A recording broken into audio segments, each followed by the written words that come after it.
Senhor presidente, membros da mesa, vereadores que nos acompanham aqui no plenário e aqueles que nos assistem pela TV Câmara. Primeiro, registrar e lamentar hoje o falecimento da dona Tereza Schmidt, ali do sertão do Maruim. Ela faleceu ontem, é mãe da, nós conhecemos como Nena, mas que é da Secretaria da Saúde, e é uma pessoa extremamente marcante na região do sertão. E até me lembrei de fazer uma homenagem àquelas pessoas que, ao longo da sua caminhada, da sua história, se tornam assim meio que pais das comunidades ou mães das comunidades, e ela foi profundamente marcante nesse trabalho. Ela era uma senhora que fazia bênçãos de crianças e do pessoal, uma pessoa extremamente preocupada com o desenvolvimento da comunidade e com o desenvolvimento das pessoas e da formação das pessoas naquela região. Então, lamentar o seu falecimento e manifestar assim os nossos pesares, mas também o nosso sentido de esperança e de alegria aos familiares e aos amigos. Nós solicitamos hoje a inclusão para a leitura, que já foi protocolado, o projeto de lei que institui o Programa Municipal de Proteção e Conservação do Patrimônio Material ou Intangível do município de São José. E às vezes quem nos assiste, talvez pela TV Câmara, não sabe do que isso quer tratar, e o objetivo é exatamente que a gente possa já começar a fazer uma discussão. O patrimônio histórico de uma cidade, ele preserva a história, ele preserva a cultura, ele preserva toda uma carga de característica da população, do seu povoamento, da sua tradição. Tudo aquilo que é possível fazer e que é material, nós tombamos, é tombado pelo patrimônio histórico da cidade. Mas São José não tem uma lei que prevê ou que permita o tombamento de bens que não são tangíveis, que não são concretos, não são tocados. Outras cidades têm, então nós não estamos aqui propondo uma novidade. Ao contrário, nós estamos fazendo uma adequação aqui para as cidades que têm. É notado, Florianópolis tem, e outras cidades de Santa Catarina têm a lei que prevê o tombamento de bens intangíveis. O que é isso? Na verdade, o tombamento dos bens precede uma lei, e é exatamente essa lei que é o Programa Municipal de Proteção. Ele determina o quê? Quais são os critérios que devem ser observados, seguidos, e como que deve ser feito, qual a secretaria que é responsável para fazer esse estudo, quais são os critérios necessários para que a gente tombe um bem intangível, não é simplesmente qualquer bem que possa ser, e qual é o período de que ele vai ser reavaliado, e qual é a secretaria que reavalia, e também quais são as modalidades. Por exemplo, se prevê um registro de saberes. São José tem uma série de saberes. Vou dar o próprio exemplo da dona Tereza hoje, Schmidt, de formação católica e de doutrina católica, mas que fez toda a sua vida a massagem das crianças com arcas caídas. Ora, a par de que algumas pessoas digam que arcas caídas não existe, a população, a grande maioria, levava a criança para benzer de arcas caídas e dizia o quê? Meu filho está bem a partir disso.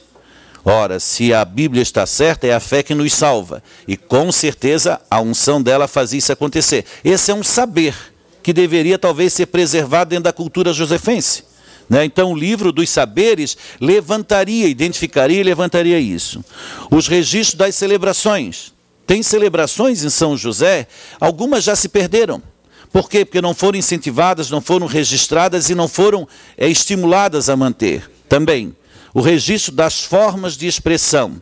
Ora, precisou que o Guga ganhasse um campeonato internacional para que a gente ficasse orgulhoso do Manezinho.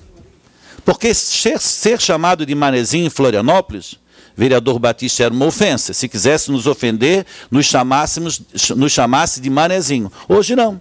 Hoje é um orgulho. Alguém precisou quebrar. Não foi, vereador Sanders? Quebrar esse estigma. E não é mais um estigma, é a qualidade.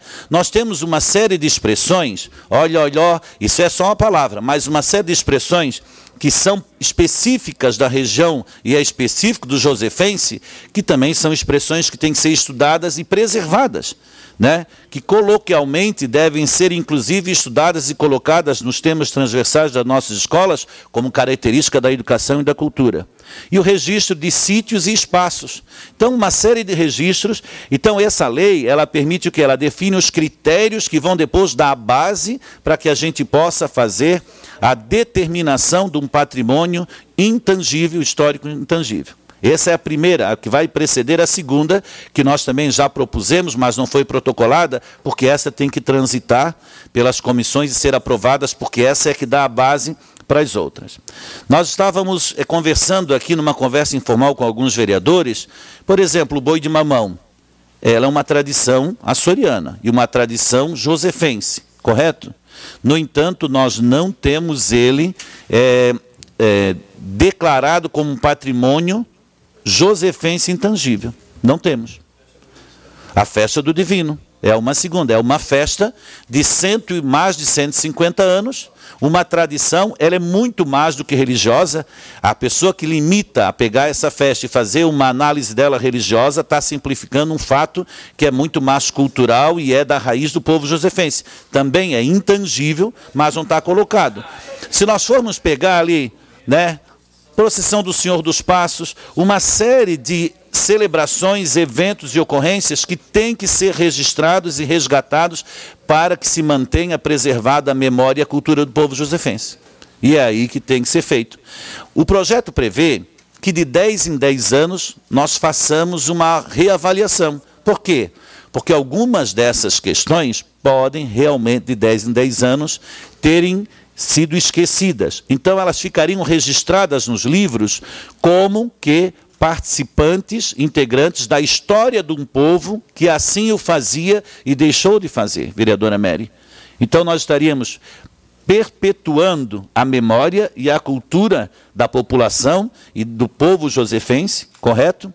E daquilo que não mais se faz, por outro lado, estimulando e mantendo aquilo que hoje nós temos aqui e que muitas vezes sentimos um vácuo com relação ao poder público.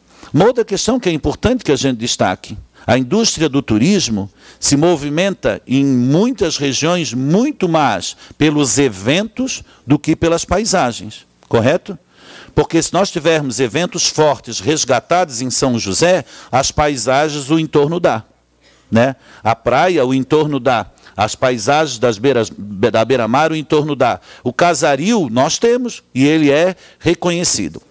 Outra coisa que é importante colocar, é impressionante como a gente caminha por Florianópolis e por Palhoça e é unânime os artistas e as pessoas a observarem, vereadora Mary, com respeito e com determinado destaque, como a cultura em São José ela é mantida e como tem pessoas extremamente vinculadas com isso. Vereadora Mauri estava listando uma série de eventos intangíveis enquanto a gente estava falando aqui. Se nós pararmos para pensar, só vinculado ao o pessoal que vive dessa pesca artesanal tem uma série, né? Mesmo alguns eventos que os pescadores fazem, uma série de questões que tem que ser então destacada. São José, sem sombra de dúvida, tem uma cultura forte, preservada, uma população e uns artistas que insistem a todo custo, e ainda bem, a manter viva essa história e essa cultura. Por isso o projeto então vem dar uma sustentação, criar critérios e poder então fomentar e dar esse amparo que o poder público tem que fazer em virtude de uma sociedade que respira essa questão da cultura, a questão da música e a questão da sua história. Obrigado.